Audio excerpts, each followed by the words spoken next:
Something that made you extremely vulnerable. But what I sense is that evil spirits have penetrated your soul.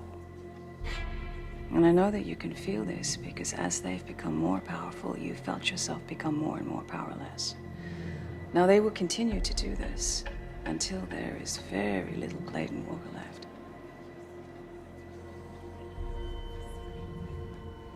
And what happens next?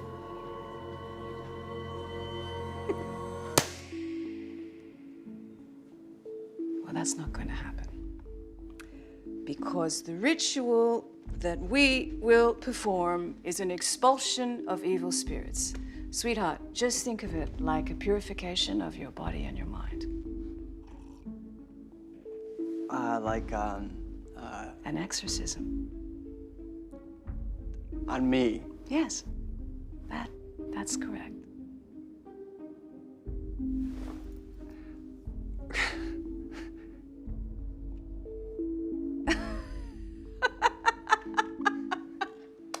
Clayton, sweetheart, you're gonna leave here with a clear mind and a clear soul and a very, very real sense of the spirits that surround us. Now, I can't think of a better way to prepare to play the role of a demonologist.